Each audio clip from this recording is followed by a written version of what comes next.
There are a few different strategies we talked about that we could use when we count money.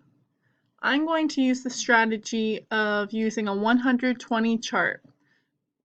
So when we are counting dimes, remember we're counting by tens.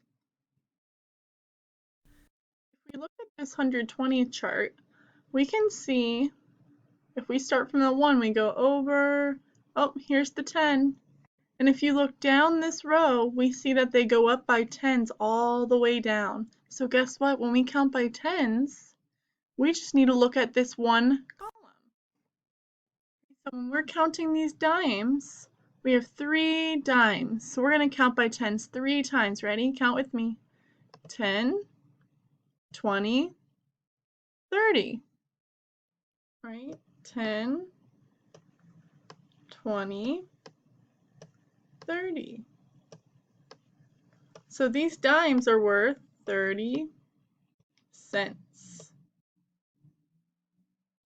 On the next few pages, I want you to use your 120 chart here to count how much these dimes are worth.